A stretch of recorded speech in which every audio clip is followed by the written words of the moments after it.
beaucoup de Marocains s'intéressent aux midterms parce que, un, bien sûr, ce sont les États-Unis, donc Oui, ça intéresse tout le monde. Et deux, parce qu'il y aura peut-être, je ne sais pas, donc je vais vous poser la question, peut-être un impact sur les relations entre le Maroc et les États-Unis. Mais je veux dire, avant de parler de ça, je ne sais pas ce que vous avez pensé, Calvin, de ces élections. Je sais que il y a encore, donc on attend encore certains résultats, oui, mais on sait maintenant que le Sénat donc, sera contrôlé par les démocrates, même si oui, donc, en Géorgie, il y a encore le runoff. oui. Pour la Chambre des représentants, probablement donc, ce seront les républicains qui vont la contrôler. Donc, comment vous analysez ces résultats, Calvin? Pour moi, par exemple, quand Joe Biden a fait son discours jeudi, je crois, jeudi ou mercredi, après les élections, il parlait de victoire pour les démocrates pour son agenda. Et au début, je me suis dit, mais c'est pas exactement une victoire parce que je pensais aux résultats, juste les résultats. Mais quand j'ai pensé un peu, c'était vraiment une victoire pour les démocrates et Joe Biden parce que selon les tendances historiques, euh, ça doit être beaucoup plus différent. N'importe le niveau, les acquis de parti en pouvoir, les gens, surtout s'il y a des problèmes économiques, ils culpabilisent le parti en pouvoir. Et par exemple, avec Barack Obama, 2010, il a perdu 63 ou 64 sièges à la Chambre. Et Biden, il n'est pas populaire avec ce taux d'approbation comme ça. Alors, on pensait que ça va être un vague républicain. Maintenant, ça va être, même si les républicains prennent contrôle de la Chambre, Biden va être, il a fait un record de tous les présidents démocrates. Je crois que Kennedy, c'était le dernier qui a retenu contrôle du Sénat. Et aussi, s'il va perdre la Chambre, ça va être par un, deux sièges. Ça, c'est incroyable.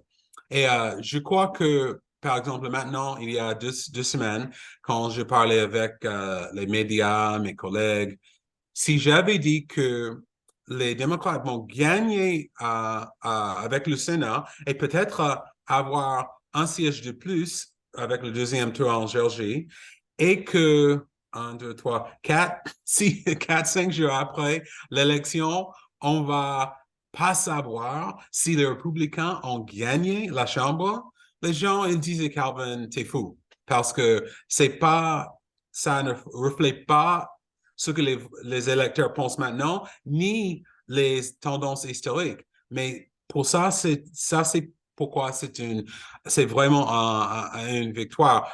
Maintenant, parce que j'ai vu un titre ce matin, The Biggest Loser, Donald Trump.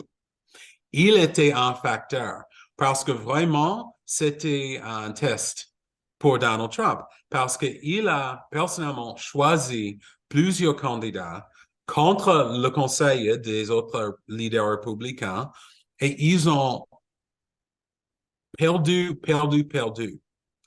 Et c'est pour ça que je me pose la question, qu'est-ce que qui est le conseiller pour Donald Trump stratégique? Parce qu'il faut attendre les résultats, par exemple, avant d'annoncer l'annonce de se présenter en 2024. Il a fait ça la semaine prochaine. Maintenant, il a tout perdu. Il a dit que mardi, il va faire son annonce. Il y a beaucoup de républicains qui disent que maintenant, c'est pas le moment, surtout parce qu'on a le deuxième tour en Géorgie.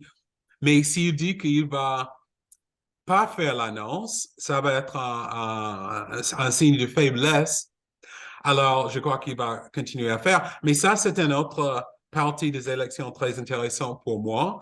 Le facteur Trump chez les républicains et en fait pour 2024.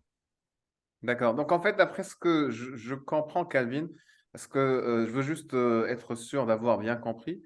Pour vous, cette victoire des démocrates, victoire entre guillemets, c'était avant tout un vote contre Trump, comme en 2020? Dans quelques cas, oui, c'était un vote contre.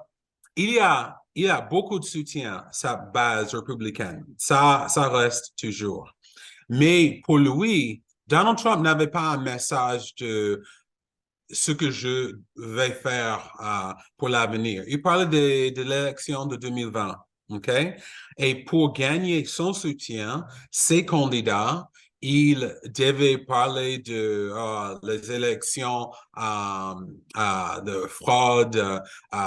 Trump a gagné en 2020. Et même les républicains, même les indépendants qui soutiennent les politiques de Trump, sa manière, son leadership, il pense que c'est ridicule de parler d'une élection il y a 2 ans où il n'y a pas de preuve que Trump a gagné. Alors, c'est pour ça que les électeurs, ils ont rejeté les candidats de Trump. Mais il y a un autre parti. Euh, pour les sondages avant les élections, il y avait des chiffres comme 70, 80% des électeurs euh, n'aimaient pas la situation économique ni les politiques de Biden et tout ça. Normalement, ça représente un changement. Normalement, ça représente une vague républicaine. Mais la différence, c'est que les électeurs, ils pensaient aussi à l'opposition, l'alternative. Qu'est-ce qu'ils ont proposé? OK? Alors, maintenant, si j'ai un problème et si je n'aime pas la solution proposée par mon parti, mais l'autre parti a une solution pire, même si je n'aime pas la situation actuelle, je ne vais pas changer pour une option pas bien articulée de qu'est-ce qu'ils vont faire. Les républicains, ils ont tort quand il a dit Biden, il a échoué, Biden, les politiques économiques et tout ça. Peut-être, c'est vrai pour certains électeurs, mais ils n'ont pas présenté ou proposé quelque chose qu'ils peuvent faire avec le soutien de Joe Biden. Ils ont beaucoup de solutions, mais la réalité, je sais que les électeurs savent ça, même si les républicains ont des propositions, Joe Biden va être président au moins 2 ans de plus. Alors, ils n'avaient pas des propositions, des solutions et un plan pour gagner le soutien de Joe Biden. Alors, je crois que ça, c'était un facteur pour les électeurs, pour les élections demi-mandat. D'accord. Alors donc, vous avez dit que au départ que Biden était satisfait, mais est-ce que pour vous le Maroc devrait être satisfait de ces résultats? Je commence par l'Afrique en général, OK? L'administration Biden n'a pas fait l'Afrique une priorité comme il faut, selon moi, OK? Mais ça, c'est pas juste un problème chez les démocrates, chez les républicains aussi. Pour l'Afrique en général, c'est pas la priorité qu'il faut aux États-Unis. Mais pour le Maroc, c'est un cas unique parce que ça va pas beaucoup changer pour le Maroc grâce à nos relations de si longue date et les partenariats pour les républicains et les démocrates. Normalement, les républicains, en fait, sont plus favorables aux Marocains parce que pour les démocrates, ils soutiennent le Maroc avec les déclarations, mais pas des actions. OK? Les républicains, ils répondent avec les déclarations, mais aussi avec les actions. Par exemple, la reconnaissance de la marocanité du Sahara, par exemple, c'était une action de Trump pendant les dernières 2 années de Biden, je voulais que, au sein du Conseil de sécurité à l'ONU, qu'ils prennent des actions plus concrètes, plus fortes pour soutenir cette politique américaine. Alors, pour le Maroc, ça va pas changer, mais pour bouger des choses, pour faire avancer des choses, ça va pas passer avec les démocrates pour avant 2024. Mhm. Parce que même s'il y a un partenariat, par exemple, où il faut de l'argent, financement des fonds, dans notre système américain, c'est les républicains et s'ils ont contrôle de la Chambre, tu dois passer par la Chambre des représentants. Biden peut dire ce qu'il veut. Le Sénat, contrôlé par les démocrates, peut dire ce qu'il veut, les déclarations, le soutien fort. Mais s'il y a le financement des fonds, de l'argent, c'est les républicains qui vont contrôler ça s'ils gagnent la Chambre. Aussi, il y a beaucoup de républicains conservateurs. Et ça c'est pas une question du Maroc, c'est une question de tous les pays à l'étranger. Ils disent que il faut dépenser notre argent ici aux États-Unis, comme Marjorie Taylor Greene ou des autres. Et je crois que, surtout pour l'Ukraine, mais surtout pour l'Afrique, on va pas dépenser plus de l'argent parce que ça, c'est vraiment l'appel des républicains. Mais au niveau diplomatique et stratégique, je ne crois pas que les relations vont changer et ça va continuer n'importe c'est Trump ou Biden ou le démocrate qui se présente en 2024. En fait, quand vous parlez de financement, je ne sais pas si, Calvin, vous faites référence à la construction du consulat américain à Dakhla, parce que, il y avait un blocage à ce niveau, même s'il y avait une décision de l'administration Trump. Donc, est-ce que c'est à ça que vous pensez en particulier, Calvin, ou à d'autres choses aussi? À d'autres choses parce que si l'argent a déjà alloqué pour le consulat d'Akhala et les autres choses, ça ne va pas changer. Même les républicains qui ne veulent pas dépenser plus d'argent à l'étranger, ils ne vont pas changer ça. Ça, c'est sûr. Mais s'il y a des autres projets où il faut de l'argent, surtout avec la situation économique, ça ne va pas aller, surtout à la Chambre. Et aussi parce que l'Afrique, ce n'est pas une priorité et bien que les relations avec le Maroc, c'est beaucoup plus fort que des autres pays africains, pour avancer, par exemple, le dialogue stratégique, pour avancer ça, il n'y a pas la volonté politique pour faire ça avant 2024. Alors, s'il y a des choses déjà en cours, ça va continuer. Ça, c'est bon. Mais pour les nouvelles initiatives, ça va être un peu difficile.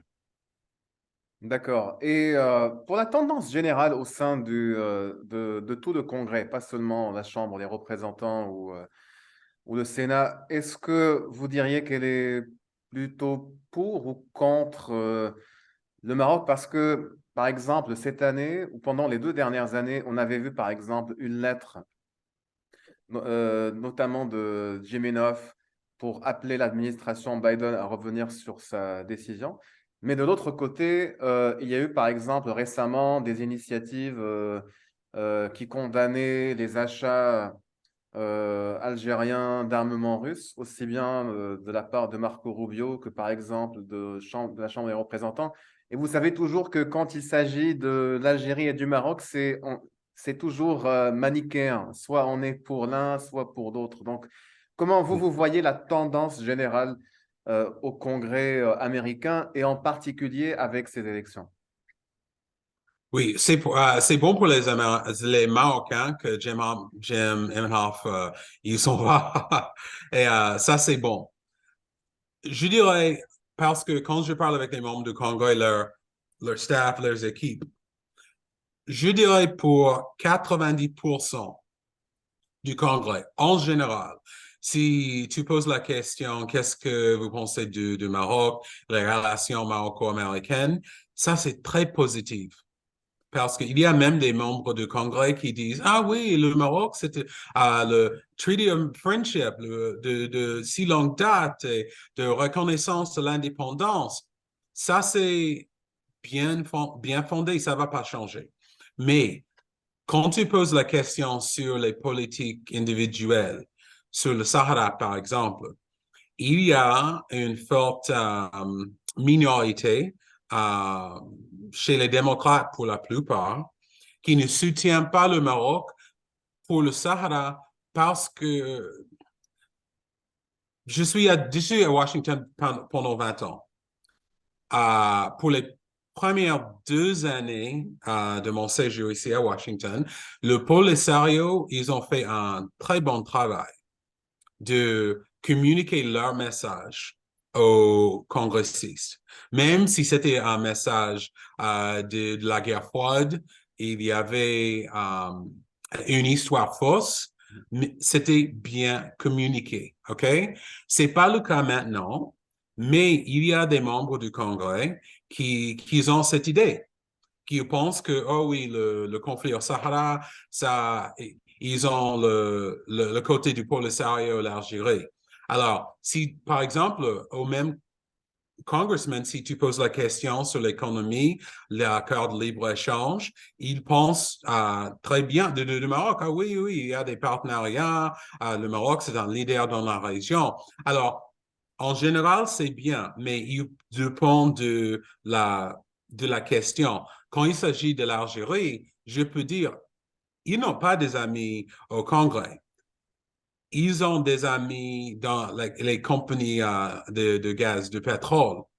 Et ils ont beaucoup d'influence aux États-Unis. Il n'y a pas des membres du Congrès qui vont dire, oui, oui, je soutiens l'Algérie. Ça ne passe pas.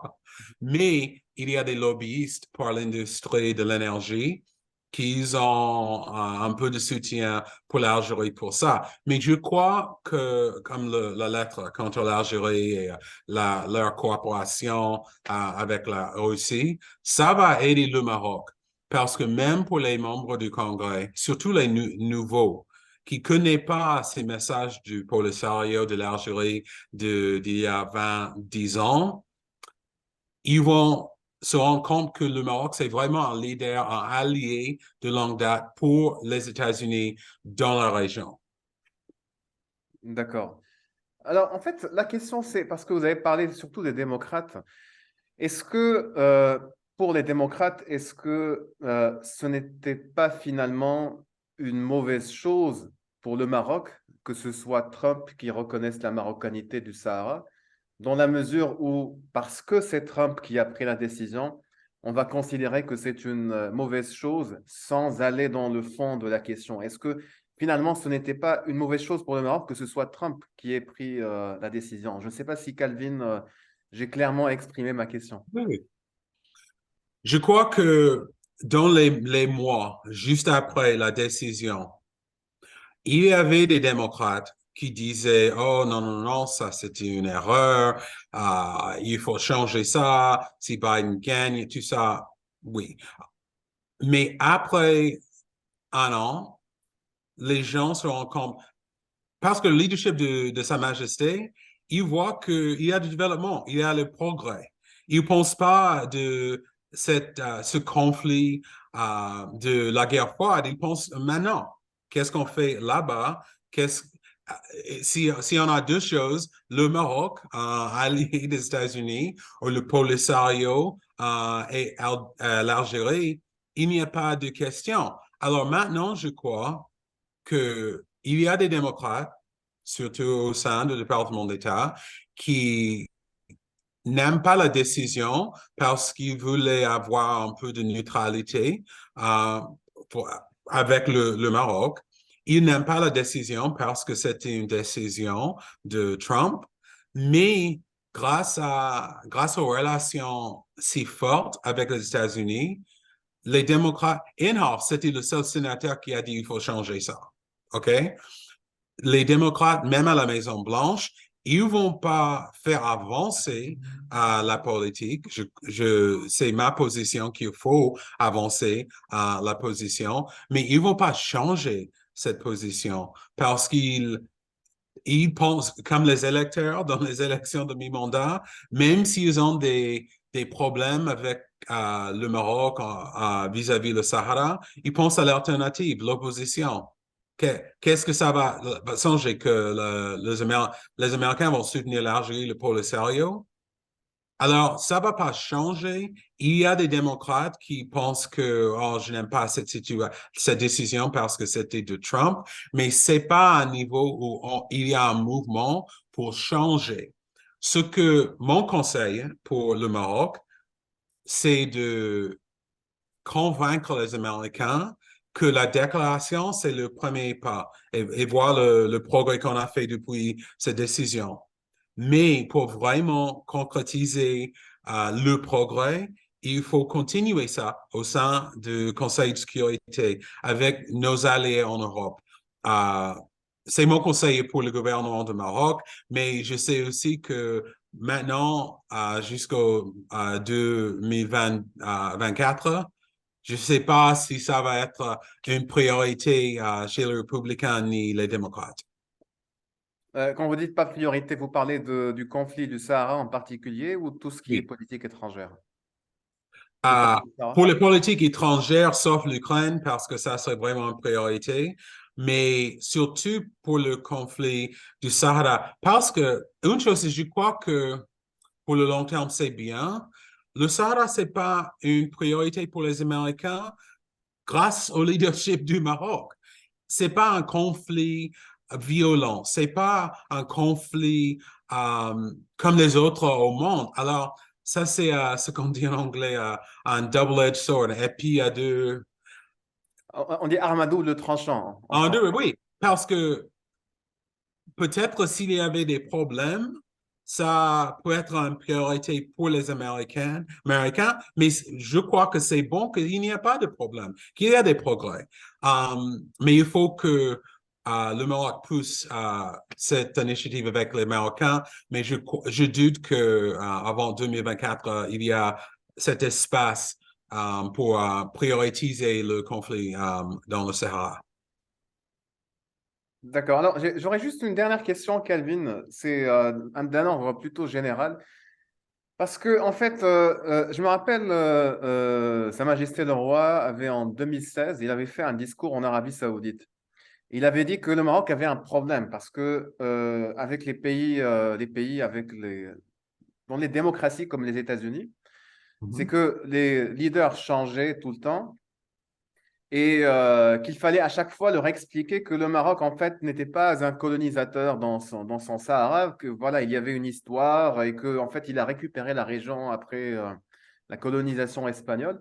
Mais qu'en fait, il fallait faire à chaque fois cet effort avec tous les élus. Je veux dire, ma question, c'est est-ce que le système américain tel qu'il est fait, avec ces élections de midterm, des élections chaque 4 ans, est-ce que ça ne peut pas, dans une certaine mesure, poser parfois obstacle à la consolidation des relations entre le Maroc et les États-Unis? Oui, mais il y a deux parties de ma réponse. Pour la consolidation des relations et pour les projets et initiatives à long terme, pour le pays comme le Maroc, et c'est rare, il y a, je peux dire, une dizaine de pays comme le Maroc où il y a des relations où ça va pas beaucoup changer, ni pour le bien pour le mal. OK? Et ça, c'est bon. Il n'y a pas beaucoup de pays qui peuvent avoir la garantie que même il n'y a pas beaucoup de progrès, on va pas commencer à zéro avec les États-Unis. Ça, c'est une partie. Mais l'autre partie, c'est que je t'explique quelque chose de la mentalité américaine. Euh, il y avait un discours, je crois, il y a 10 ans, euh, ici à Washington, il y avait un Marocain euh, qui parlait de la situation de Sahara. Il communiquait bien les messages, mais quand il a commencé le discours, il a dit, on commence par les années 70. Il a parlé de trajectoire du conflit. Et après 15 minutes, il est arrivé au moment actuel. Et je me suis dit, il est tout à fait correct, OK? Il a, il a mis le conflit de Sahara dans le contexte historique correct. C'est ce qu'il faut. Mais aux États-Unis, ça ne marche pas. Parce que pour nous, on ne met pas nos décisions dans le contexte historique. C'est pas bon, mais c'est le système américain. Alors, je comprends ce que Sa Majesté voulait dire. OK? C'est un peu comme commencer à zéro chaque fois. Mais c'est pas nécessairement mal. Ça peut être un avantage si les messages du Maroc, par exemple, sont clairs. Pour les Américains, avec par exemple, un nouvel gouvernement en 2024, il ne faut pas aller de la guerre froide et 40 ans jusqu'à maintenant. Il faut dire, voilà ce qui se passe maintenant. Il y a des gens qui méritent le développement, la sécurité. Il y a ce conflit qui dure depuis si longtemps avec l'Algérie et le Polisario. Il faut faire quelque chose maintenant et voici les avantages pour le Maroc, pour les réfugiés, pour la région, pour les intérêts américains. Point. Ça, c'est vraiment la façon américaine de comprendre la question.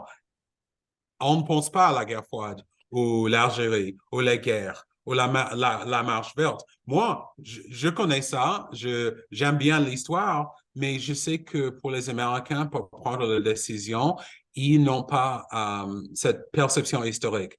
Alors, c'est pas nécessairement négatif ce changement de pouvoir aux États-Unis s'il y a les voix qui faire des mises à jour avec ces nouveaux membres du Congrès, nouveau président, par exemple, à la Maison-Blanche, avec les enjeux actuels.